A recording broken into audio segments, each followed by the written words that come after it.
400 for the 400 initiatives. The Valley will be sowing seeds, meeting the needs from March through August. If you would like to be a blessing and participate, you can bring the following items to worship. Care packages such as toothbrushes and toothpaste, combs, deodorant, lotion and mouthwash, hand wipes, shampoo, hand sanitizer, first aid kits, socks, and school supplies.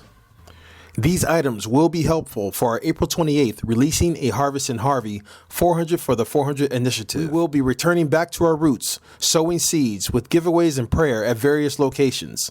Site locations and more details located in the lobby. God is the only one who knows the purpose for your life. He says, you'll find it if you come seek me. Find God's plan first. He knows the plan for our lives. He does. And he's claiming rights to it by himself. He has the copyrights for your life. Digging deep, living a life on purpose. For the next 2 weeks, join us for General Session teachings on family.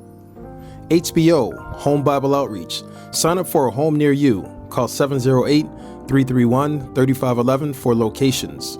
Real Talk on Purpose in the Temple. This session will be live streamed. General Family Sessions will be in the Tabernacle and cover wellness and wealth. Noonday Bible Study will be on Tuesdays on the administration side. Financial Peace University will be on Saturdays from 10 a.m. to 11:30 a.m. on the administration side. Hi, I'm Chris Hogan. Have you ever done something stupid with money? I know I have. When I was in my 20s, I wanted people to think I was successful. I got caught up in trying to keep up with the Joneses.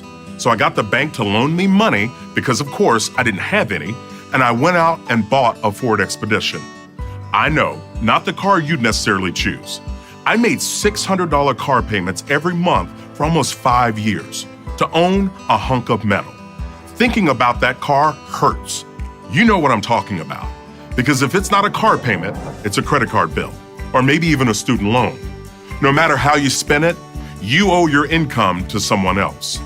But what if you could invest that payment for your future? You'd be able to retire with wealth and dignity. You'd leave a legacy for generations to come. Wow. Or how about this one? What if you could give that payment to a single mom who's struggling to get by? What if you could give it to your church? You see, debt is a thief. It steals your joy. It steals your freedom, and it keeps you from living the life God wants for you. And if you're ready to get out of debt, save and invest, and make giving a part of your daily life, it's time to make a change. And Financial Peace University can help. Over 5 million people have already been through this program, and they've learned God's ways of handling money. And now, you can too. Join us for a movie outing featuring Breakthrough. This is our town. It's a close-knit community, the kind of place where everyone knows everyone. Hi, Miss J. Hey, how are you girls? And we're always there for each other. Nice sermon, Pastor. What do you guys have on for the rest of the day? Well, John has a basketball game. Yeah, I've seen this guy hoop it up around here. This kid is so lit.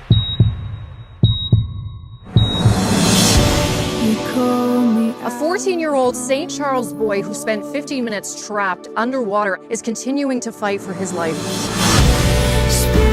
In the water that day, I was ready to give up, but then I hear this voice telling me, go back. I hope he's gonna be okay. We're not gonna get through this alone. Whatever you have for me, for Brian, for John, I surrender. On Good Friday, April 19th, 7 p.m. at the Imagine Theater, located at 19965 South LaGrange Road in Frankfort, Illinois. Tickets available at the Kingdom Tech Center for $10.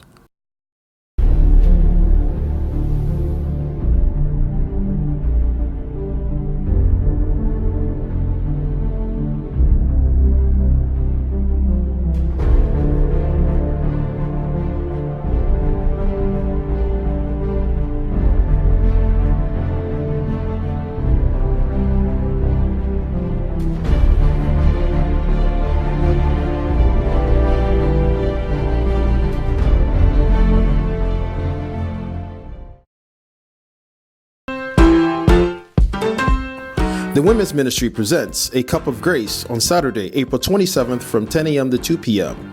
Donations are $10. The event will be held in the multipurpose room on the administration side of the building at VKMI 5217 West 149th Street in Oak Forest, Illinois. Wear your bestest hat. More details located in the lobby. Some took over me, got my hands and feet. The Men's Ministry is inviting you out for their annual Bowling with the Brothers. Saturday, April 27th, 4 p.m. to 7 p.m. at Linwood Bowl, which is located at 2581 Glenwood, Lansing Road in Linwood, Illinois. Cost is $20 per person. You must sign up in advance if you plan to participate. More information located in the lobby.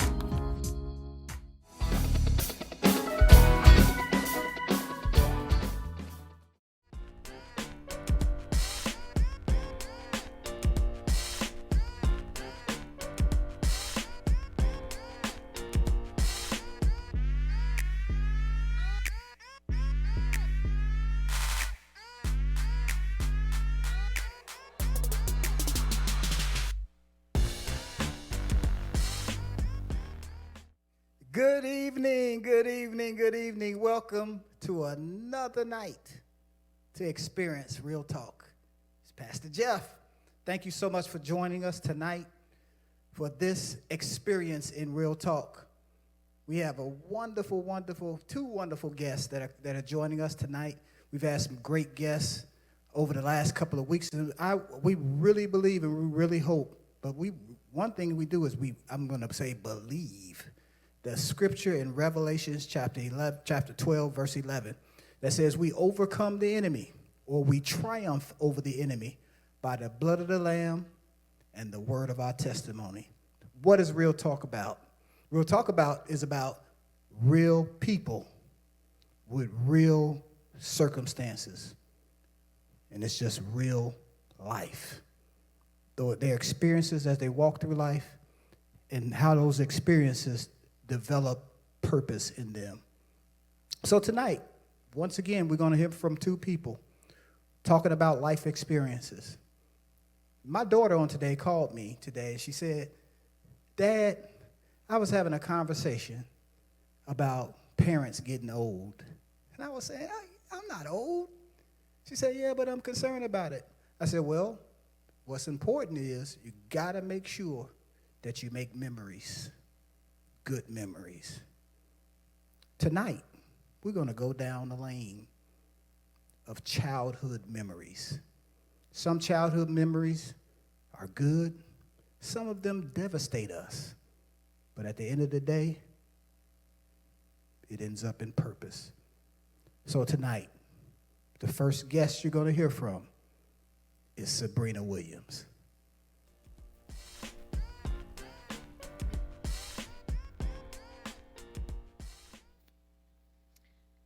Good evening. Welcome to Real Talk. The Bible says that even before we was in our mother womb, he knew us. God created us with a purpose. But it can seem like the journey to that purpose, as we're seeking it, that we're walking around in the dark, standing on this ledge, scared to take a step, because if we take a step, we might fall. Before I tell you about my purpose, I want to tell you about my journey. I was born to a beautiful, smart, outspoken, athletic, 15-year-old abused girl, and a smart, extremely handsome, 21-year-old man who grew up in an abusive home. Now, I know you say 15, 21, in today's age, my daddy probably would have caught a case, but I'm here. Ever since I was a child, I got two mixed messages from my family. My mom, she always says, I never wanted to have any kids. And when she talks about when I was born, she talks about how she was in labor 3 whole days with me. And when I came out with these orange lips, and I was so ugly. Because I stayed in there 3 days, I was eating and so hungry, and she was in so much pain. She didn't even hold me when I came out. She gave me to my grandmother. My daddy, on the other hand, he would always tell me how I was his pretty girl. He would always encourage me. I followed my daddy everywhere, especially on the basketball court. But my daddy, he had some demons. He was starting to take on the nature of his abusive father, and he did drugs. One night I can remember being in the bed asleep, having to use the bathroom because my mother and father finally got their own place in a one bedroom.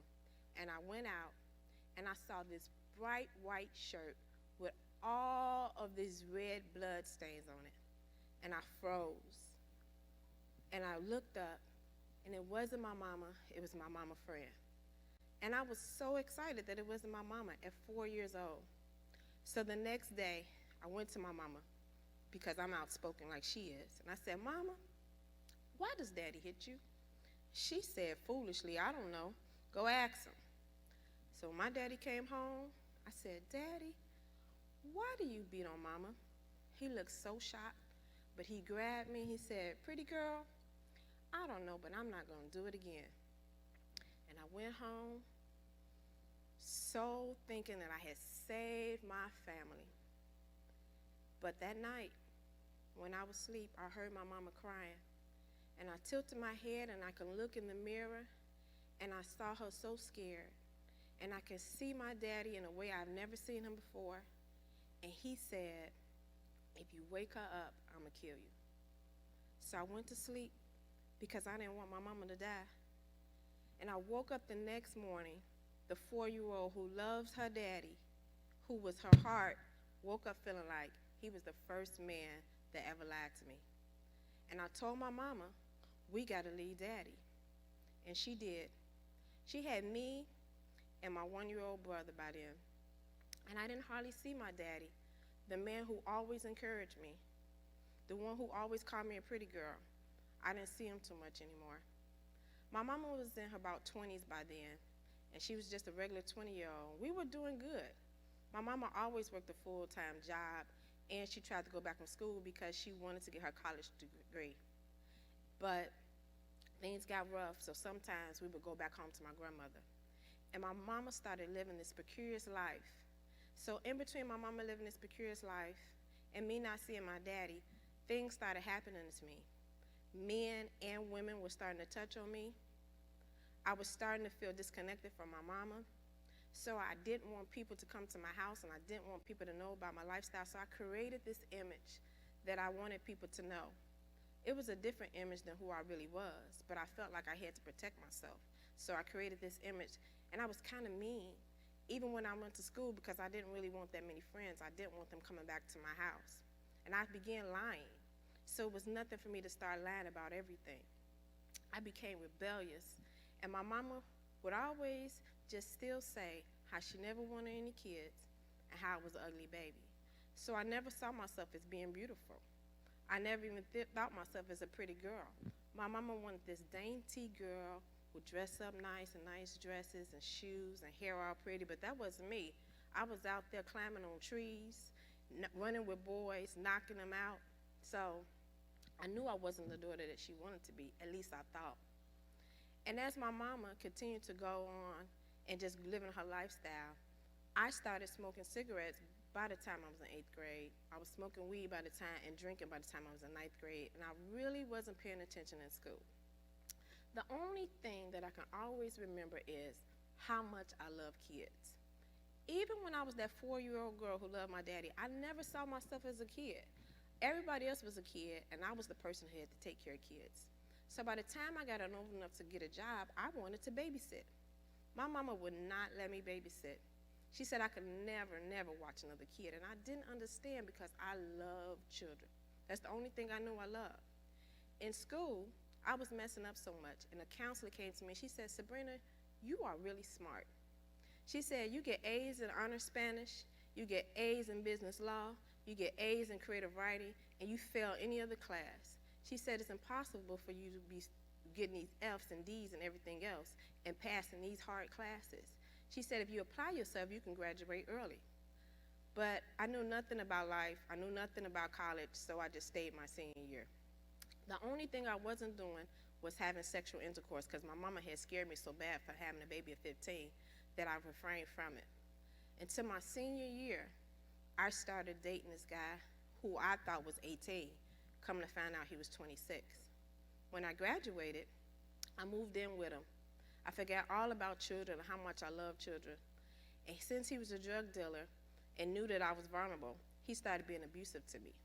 I felt hopeless and I didn't know what to do. But I still had that little rebellious spirit, so I got away from him. I moved in with my grandma instead of my mom and started to get my life back together, so I thought, because I was only 18 at this time through all that I had been through. Even at that time, I remember my daddy, who got married, he started hanging with his wife. They started having children. And so when I would go visit him with children, I knew that I would not come back because I concerned that she didn't want me there. So I was right. The next time my daddy called, he said he didn't want us to come back because his wife only wanted to focus on their kids. So by that time, I was through with my daddy. I had met my now husband at 18 and just going through life, still not knowing what my purpose was. One day I was laying in the bed and I heard God, now that I know it's God, say, go to church. So I was excited. I got up that Sunday, went to the only church my mama had ever taken me to every once in a while. Went there, I fell asleep.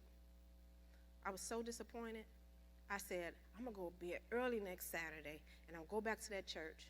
I went back to that church, I fell asleep. I said, I must have been high, I didn't hear God, I'm not going back to church no more. 8 years later, this lady from Valley Kingdom Ministry called me and told me to come. I went there, I found my purpose, and I'm beginning to see what God has called me to do. And as I saw what God called me to do, I realized what my purpose was. And I was beginning to take that passion that I had for kids, and I became the children's pastor here. And I even teach other people how to mentor and minister to children. And I rebuilt the relationship that I had with my mom. And I was able to have a conversation and realize that she was being molested by her stepfather. And he told her, when you start having sex, I'll leave you alone. So when she had sex with my father for the first time, she got pregnant. So she was saying, I didn't want kids. I just wanted to stop being molested. So I only heard her say, I never wanted kids. And so her having a child at 15, still having to grow up and learn how to raise a daughter, I took on all of that, not realizing that that's not what she meant in her heart. And I only discovered that through my purpose. And I don't regret doing any of it because when I talk to kids who have a hard time, who have low self-esteem, who have difficulties with their parents, who have difficulties communicating, I can say to them that everything that you're going through, God will use it and be able to let you minister to other people, and you will still succeed no matter where you come from. I could talk about being homeless to a child. I remember one time, when I was growing up with my mom, we slept in a van, and I had to wash up in the McDonald's bathroom. And the Caucasian lady came in and looked at me, and she had the most disgusting face that I ever seen. And that was the last drop of self-esteem that I ever had. But now, because I know my purpose and I know who I am in God, nobody could ever who know me say I got low self-esteem. I always call myself urban because I know I am unique, I am resilient, I am bold, I am ambitious, and I am necessary. My father gave his life to Christ, my mama gave his life to Christ, and we are doing some great things in the kingdom. So purpose in God is necessary when you go through those things in life that you just don't understand why you're going through. I had to go through what I feel like a Job experience so that when I minister to other kids or teach other kids about other people how to minister to kids, that they feel the passion that I have to making sure that children know their purpose in God and that they give their life to God. So I just want to tell you that you can have the blindfold taken off and walk into the purpose that God has for you.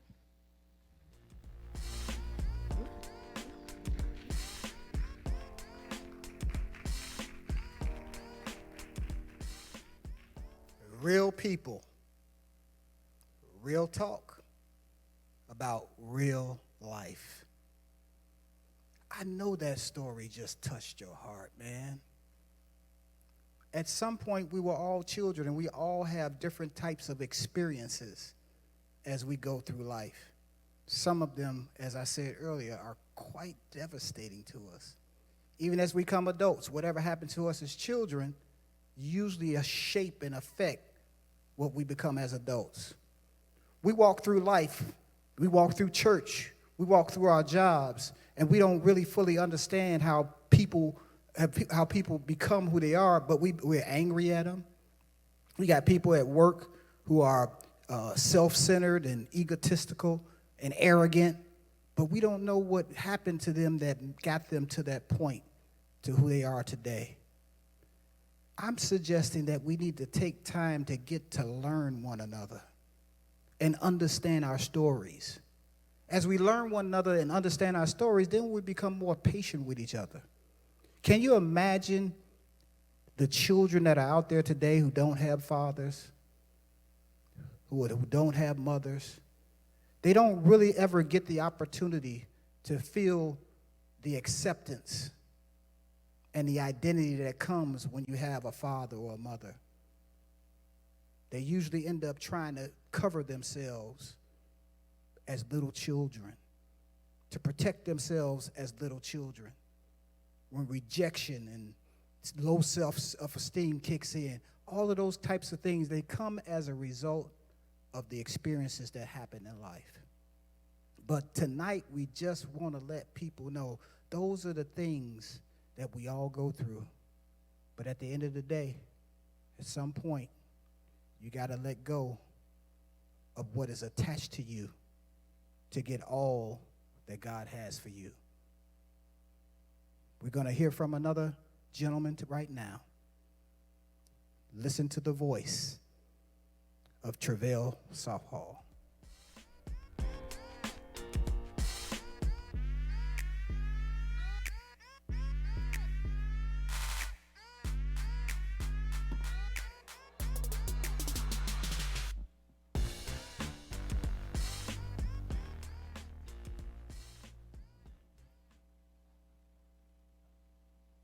My story is a little different.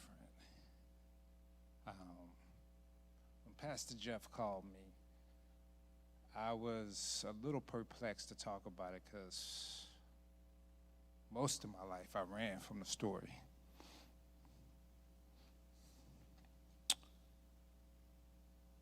So let me go back 40 years ago. Well, I'm 43, so 41 years ago. It's when I started having severe ear infections. They became so chronic that I had to get emergency surgeries, and nobody knew what was wrong with me. And so as time went on, in and out of the hospital, I could not talk, literally. I could not complete a full sentence. So if you go back then, we was in a black community, middle class, healthcare the resources wasn't that good for us, so it was automatically assumed that I had a learning disability. So even though I went to school, I used to have the yellow bus transport me to another school for learning disability classes. Now here's the thing, as I still was in and out of hospital, and they still trying to understand what is wrong with me because of these chronic ear infections, I was still unable to speak in full sentences. This went on all the way until me entering into the first grade, and then something magical happened. An organization by the name, they're called Satoma. I don't know if you guys are familiar with it. The organization is an acronym. It's called Service to Mankind. And what they do is they specialize in hearing impaired. And so what happened is they were going around to schools just giving free hearing tests, because what happened is they were finding out a lot of kids was being misdiagnosed of having learning disabilities when it was in fact a physical disability. So when Satoma came in, I was tested, and I fit that statistic. And my case was kind of chronic. Now here's the situation. I was not deaf. I can hear sound. But the problem is I had a nervous, my inner ear was damaged. It's called the cochlea. And in the cochlea, in your inner ear, you have receptors.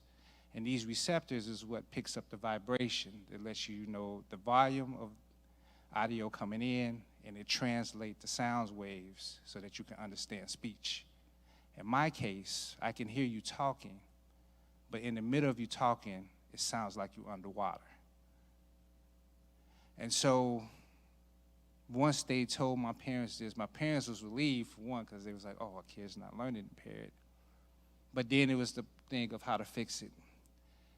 So the beautiful thing about it is Satoma had a grant that would offer me to get therapy.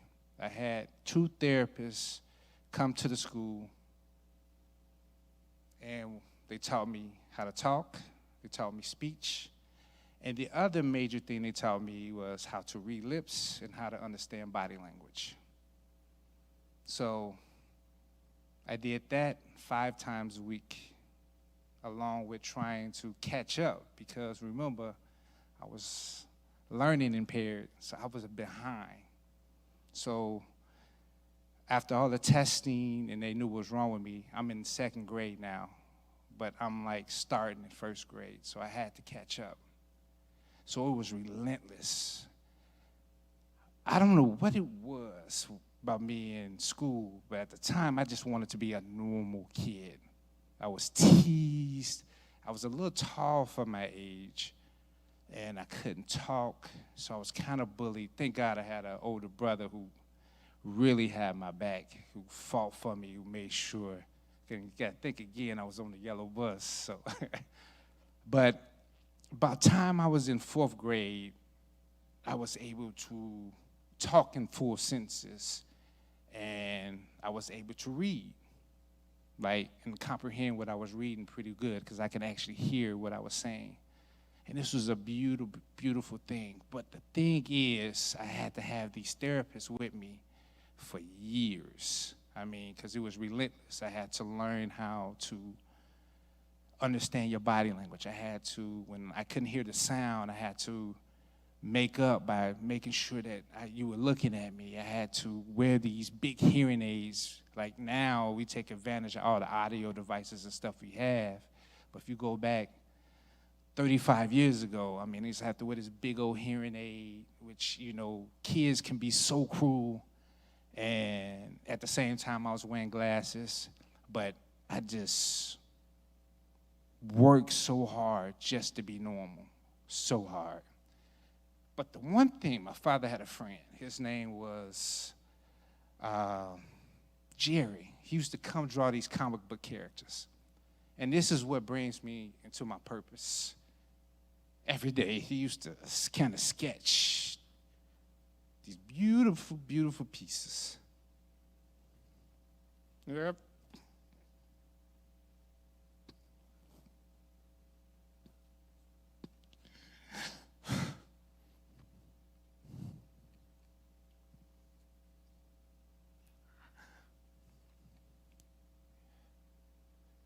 Y'all gotta forgive me. Like I said, I was ran away.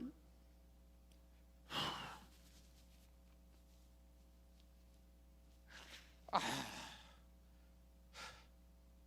always ran away from this testimony all my life. But he used to draw these characters, and I used to take them. So one day, I found I can draw.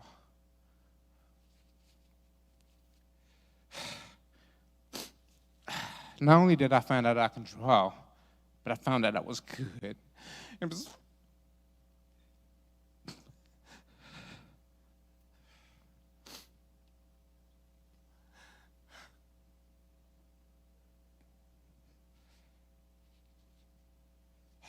man, I'm so sorry. But it was the first time in my life, after all the struggle, all the hard work, and just trying to be a normal kid, I actually found out that I had a talent.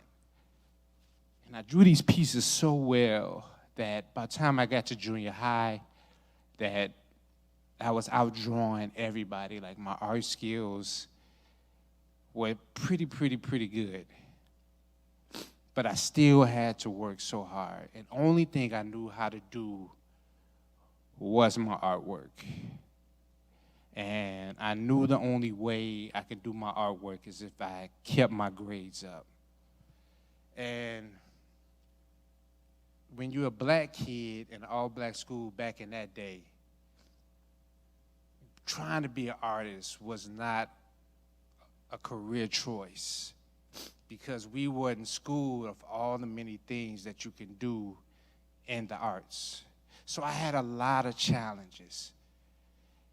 By this time, I'm in high school. I'm 6'2". Now, if you know anything about hearing impaired, if you try to play a sport, and when you're 6'2" and a freshman, you play sports.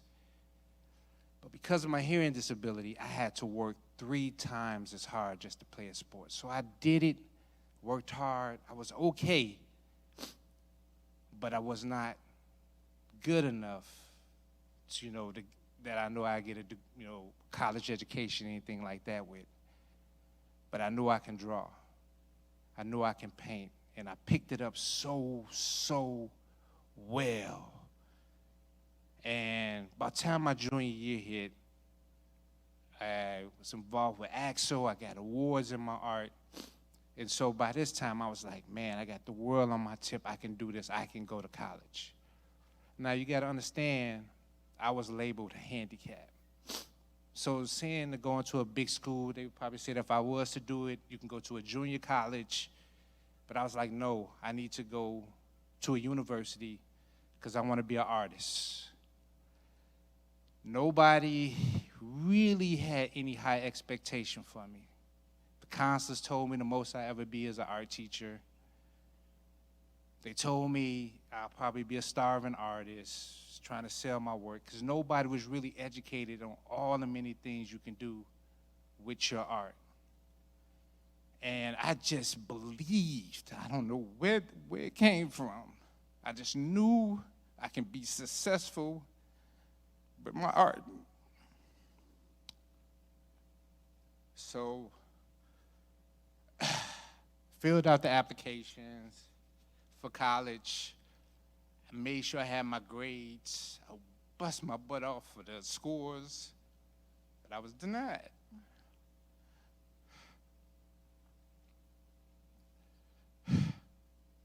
Because I needed certain criterias that a lot of universities wasn't willing to provide for me. Note takers, professors had to make sure they had to talk in front of the class so I can read their lips.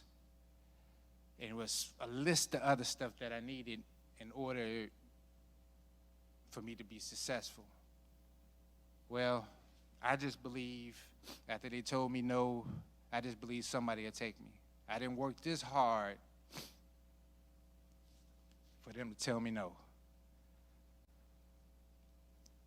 So I figured if I'm gonna try this next move, I'm gonna go hard. So I got an interview at Loyola University. Now my grades met their criteria. My test scores just barely got there. But I got an interview with a woman by the name of Sister Jean.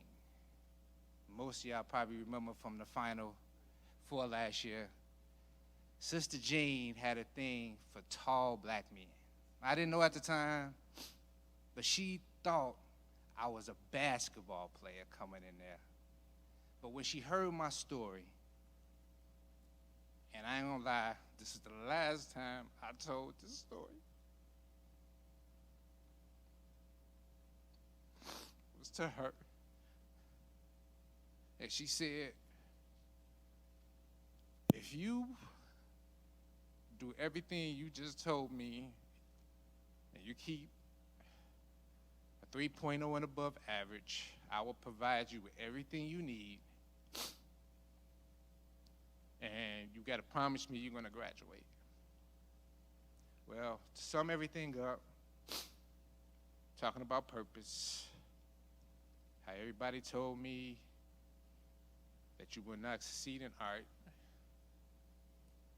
and your purpose, not only did I graduate, I got a couple of awards with it. Along with the awards, I got my first internship at one of the top architectural firms in the city of Chicago.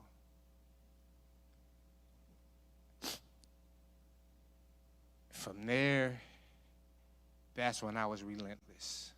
It was nothing that could not stop me. I had a purpose. I wasn't sure what God was planning for me, but everything was going in the right direction.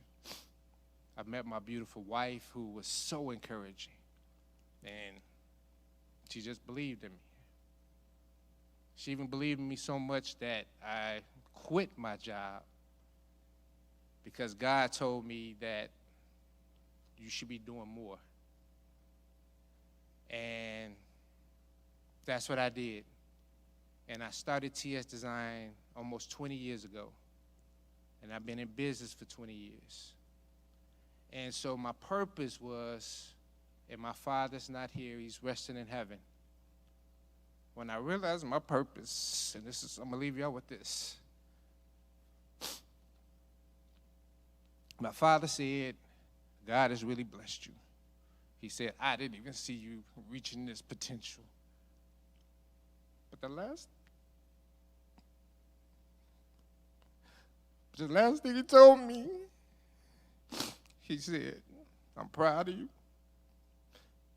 And make sure you use your gift for the kingdom. Put the church first. He told me that almost 8 years ago. And that's what I did. I put the church first. Not only has my clientele in the church grown, I've made more money dealing with the church than in any area of my business. So my purpose was to solve problems with my art. And that's what I've been doing, and I've been doing it successfully through the kingdom. Please forgive me for being so emotional. Like I said, I haven't told this story in over 20 years. And I just thank God for the gift. And I thank God for giving me the work. I never had a job. I always worked. And because of my work, it allowed me to fulfill my purpose and to continue to fulfill my purpose. Thank you.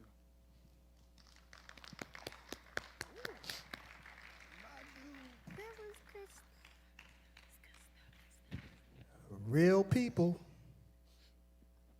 real talk about real life. T.S., I call him T.S., his name is Travell Southall. That's my guy. This incredible woman, it's my girl. I love these people, but you never know the type of thing they had to get to where they are today. That's why we can't judge each other. That's why we can't preclude some things about people. We can't do that to each other. So we're gonna sit down and have a conversation. And T.S., I'm gonna ask you just do one thing for me. Don't make me cry. He was making me cry. I was like, oh. And man, can I tell you, man, that's those stories I think are so important to people. To really begin to realize that all of us, we all have a story. Mm-hmm. And in those stories are real feelings, right? And as you were talking, as both of you called, one scripture came to mind, Romans 8:18. I reckon that the suffering of this present time doesn't compare to the glory that's going to be revealed in us, man. Right. And you all are walking in God's glory. So, T.S., I'm going to start with you. In those moments, man, and I gotta take you back there again, bro. In those moments, man, as a child, and what you were going through at that particular time. Give us some of the actual feelings that you had at that particular time about yourself. Well, I was the middle child, and it was 5 of us. And I was labeled a scapegoat because my father had dealt with a little bit, he dealt with addiction. And through that, when you've been teased and you're not fitting in, you just feel, you have this sense of fear of abandonment, like I cannot succeed. And you're looking at everybody achieving so much, and just like, I used to always feel like, why do I have to work so hard? I was like, why am I having to work so? Why is my life? Why I got to be the guy that has to go through all this? And that's how I used to feel.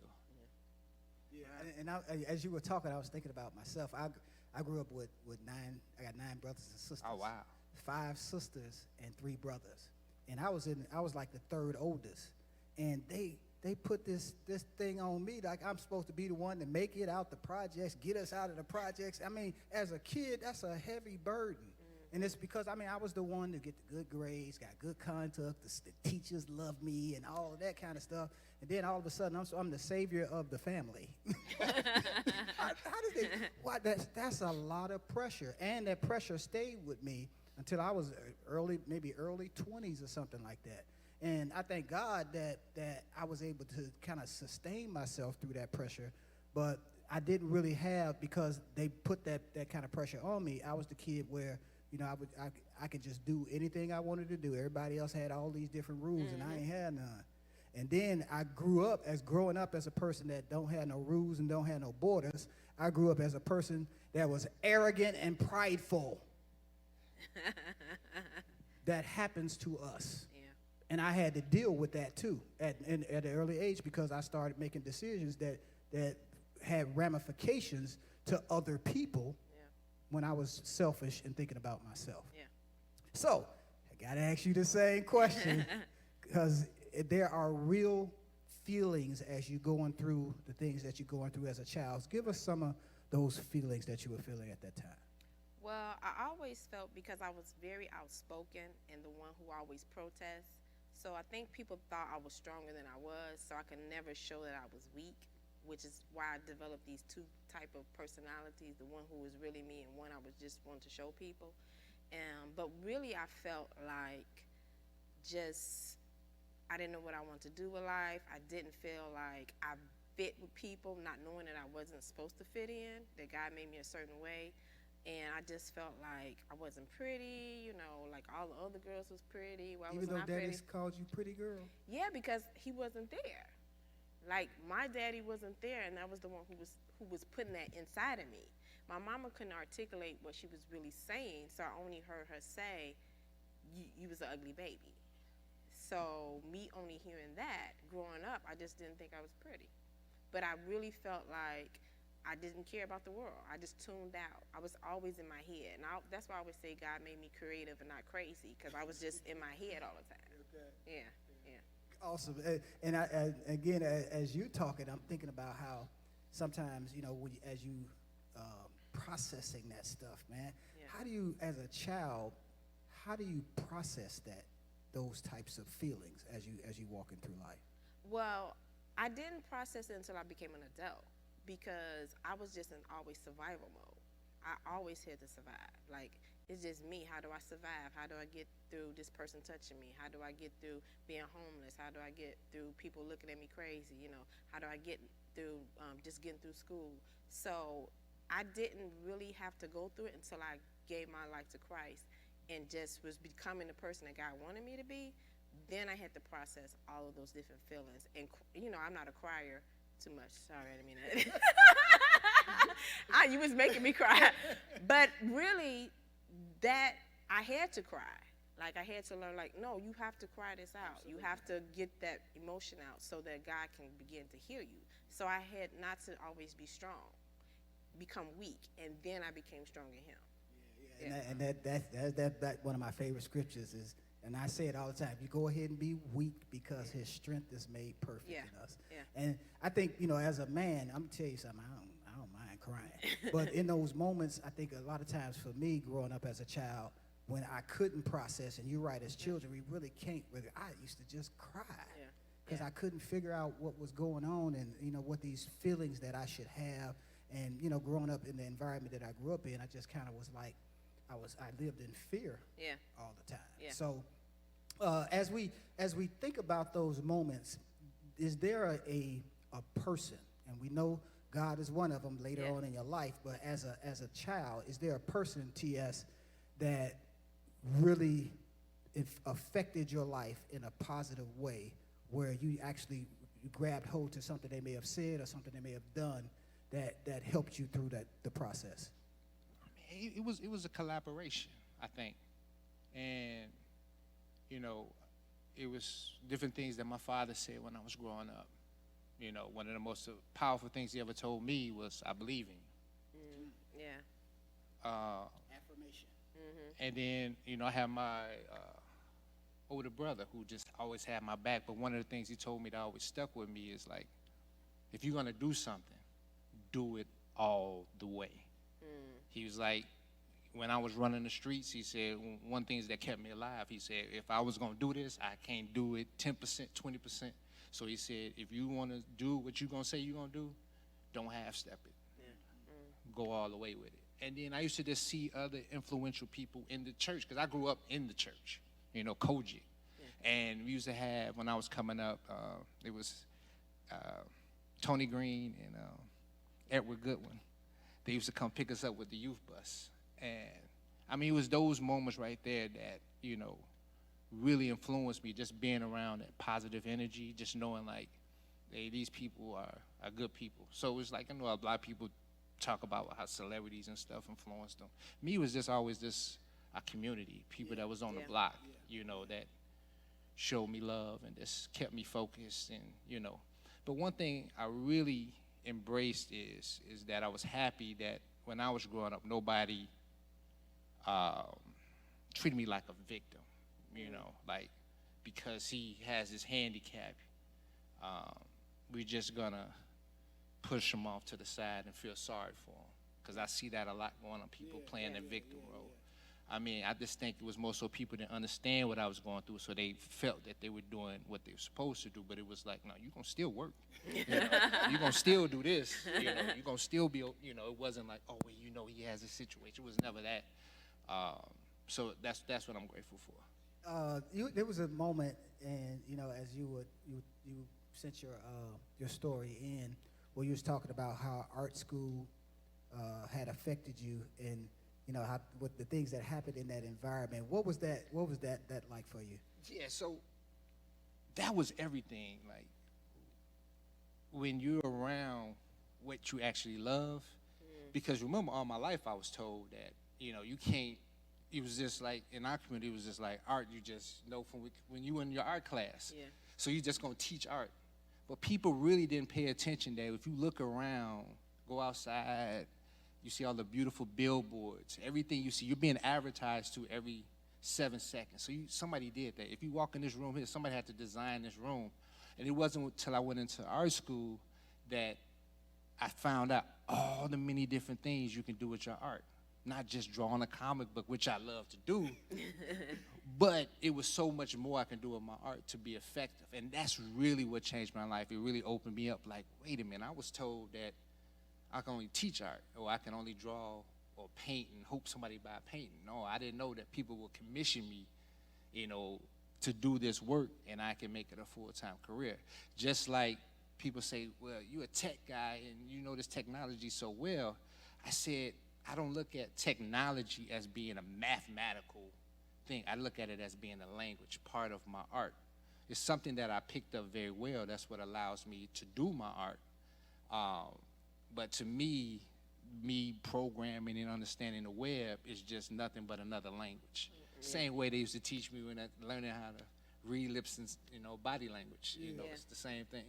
Yeah, I laugh at you, man, because I've been around you a long time. There's some things I just didn't know. And it's as you talking, man, I'm getting to know you better, and bro, it's a beautiful thing. Yeah. You know what I'm saying? And I mean, let me say, the reason why I talked about the art school piece, because that was a big part of my life, and I didn't know what I wanted to do, of course, but I was so good at art that they sent me away to this school called Skinner School. Okay.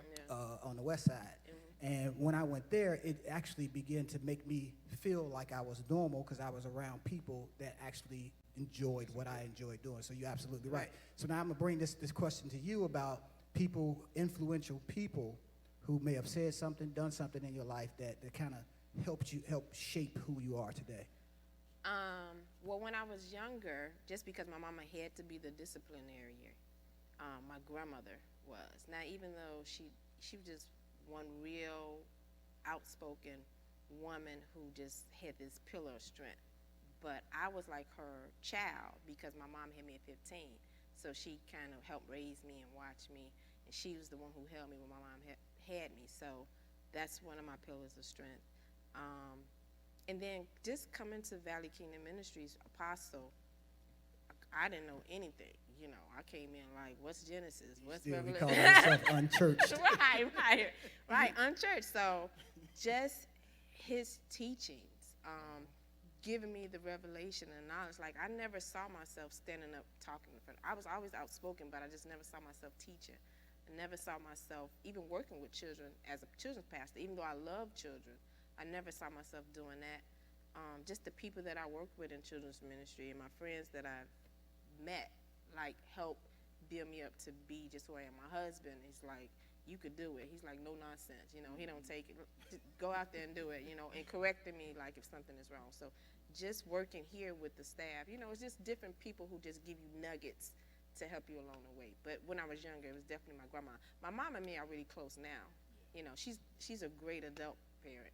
I tell her all the time. Yeah. That's what her grace is. I got you. In that whole thing, I was thinking about this guy, Mr. Pulliam, 5th grade teacher, and he said this to me. He said, to get what you want out of life is to be the master of your own desires and aspirations. Yeah. And I'm 50. I'll be 55 this year, and I still remember that. I look 30, don't I? But when he said that, man, it stuck with me all of this time. And then, of course, coaches that were around in the neighborhood, because I was an athlete. Those are the guys that really stuck me. At church, I'll never forget Willie Mae McFadden, man. Willie Mae McFadden she used to run a youth ministry at that time. And she touched my life in a special way because she did some out-of-the-box type things in that Pentecostal church. Okay, so here's a question that's a little, it's going to require some depth a little bit. I want you to talk about, Sabrina, what could have happened. Because as we go through things, man, thank God for who he is and what he has done. Yeah.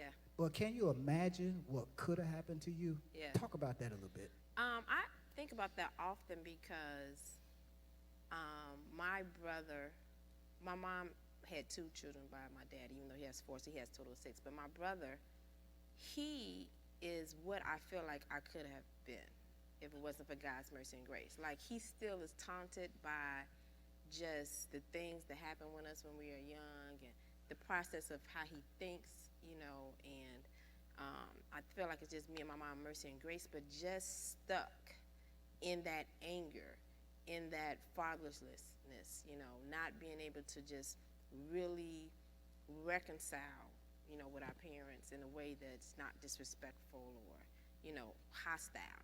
And I don't have any of that. Like, me and my father have a great relationship now, and he was in my children's lives. They love him. I saw what he would have been for me if he wasn't on drugs.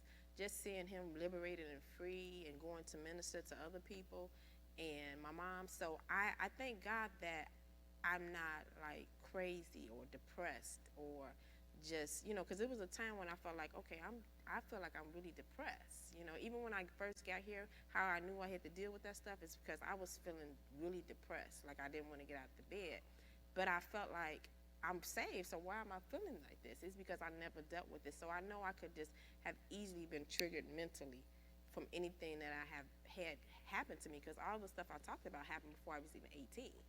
So now being 18 and forced to be an adult on my own, I just thank God that, I'm in my right mind. Yeah. What about you, T.S.? That is a very deep question. Well, I was going to take you down in there. Yeah, that's very deep, because I always think, like, what if Satoma didn't show up that day? I think, what if, even when they found a solution, what if, because that affects the parents too. I had young parents. They were in their early 20s. What if they didn't stay consistent with the plan? And where would I be? What if, wow, that's, man, it's kind of scary to think. So that's what really put true definition of purpose. Yeah. No doubt. Yeah. And the reason why I ask questions like that, man, is because I think we sometimes, I think it'll when you speak like that, when you speak to that aspect of it, you become even more grateful and then admire the orchestration of the hand of God on your life, man. Yeah. But I can say this, is that because I worked so hard, I had to inspire to things. Because people told me what I could not have or what I was limited to. And so I always, because of the art, I used to always fantasize about having beautiful, beautiful things. And I wanted the best. Even when it came to relationships, I wanted to have the girl that Jock had. You said I can't have this. If the popular kid can get with her, I want to get with her. And, I don't want to put my wife on the spot, but I've known her since I was young. And because of my situation, and I'm going to be honest with you, I didn't feel that I was smart, because I'm working 3 times as hard.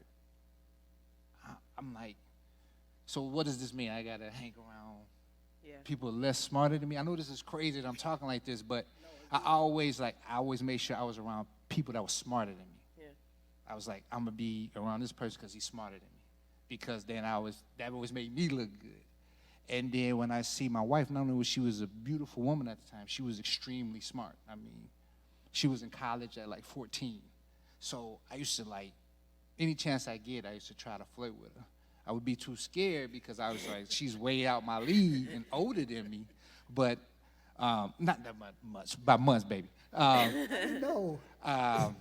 But, when I became grown, I finally had enough confidence. I felt that I reached a point in my life that I can, because my father always told me that, if you want the best, you're going to have to work for the best, And that's what I did. So I felt confident enough to talk to her. So she was my aspiration to inspire, to be better.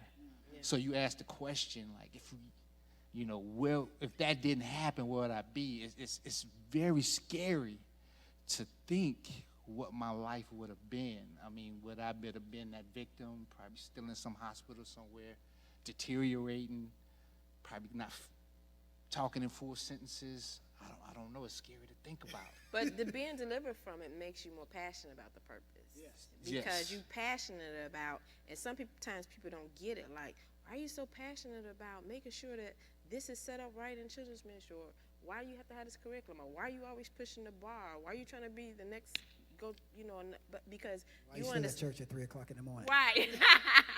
Because you know that you have the ability to affect, someone else who may be going through that, or you have the ability to instill God in them so they can discover their purpose, or visually let people see it so they can discover their purpose, or you're helping somebody else's purpose come to life. So that kind of thing gives you the passion for it. I don't regret my childhood because it just made me who I am. Wow. Yeah. And that's a powerful statement. So as we get prepared to close, I want you all to do something that I've asked all the other guests to do, to speak to that person that may be at that point where you are right now, and encourage and inspire them through your closing message. I would just like to say to that kid who probably is not tall enough, who probably have a hearing disability like me, or have some type of disability, or who's even being bullied at school, or feel that they're not at that potential that they need to be, just stay focused. Hard work pays off. Patience pays off. And as I got older, I'm thinking, I want to thank that bully for bullying me, telling me that I ain't a thank you. That person, that counselor that told me that the only place you're going to be is an art teacher or a starving artist. Thank you to that counselor, because it made me work hard to, at that time, I was like, I'm going to prove a point, I'm going to be better. Yeah. To that guy, I was like, you will never be able to get a girl like that. Well, you see the woman I got now, and with 2 beautiful kids. So thank you to that person, you know. And just to that person who just having a hard time believing in yourself, you know, latch on to somebody who will believe in you. Because I know a lot of people say, oh, I'm going to just do this on my own. I would not be where I'm at if I tried to do this by myself. Yeah. I had a lot of help, you know, and to thank you to everybody who helped me. To that person, do not try to do it alone, but work hard, stay consistent. I know you probably won't see it now, and I know you want it right now. We live in this world now, they got to have it right now, but success comes from work and solving problems. Yeah. And through it all, I think my life, I was just being conditioned to get me to where I am right now. Just like you said, you didn't know my condition. It's just that came from a lot of work and just paying attention to people. And now that I can talk, I probably sometimes talk too much, but I'm just happy I can talk. Sabrina? I would like to say, just hold on. A lot of times, you know, as a child, I used to say I minister to children and they don't control their lives. And so you might just be living in the circumstances of your parents. Don't walk around angry because you just don't know their story. But don't let what's happening to you now make you put on a mask and that you have to work so hard to take off later. Stay true to who you are and just believe God has a plan for your life, and just don't make bad decisions based on the circumstances that you're in now. See yourself just getting out of it and using that to fuel you up for where you're going next in God. Awesome, man. I appreciate both of you all. And you all, let me just tell you this. At the end of the day, T.S. went through what he went through for you. Sabrina went through what she went through for you. Yep. I went through what I went through for you. How does that happen? It's Revelations 12 and 11. Yep. Just got the testimony. We overcome the enemy by the blood of the Lamb and by the word of our testimony. Hope you've been inspired. Hope you've been encouraged. Thank you for joining Real Talk. God bless you. Be all that God has given you to be. Live on purpose.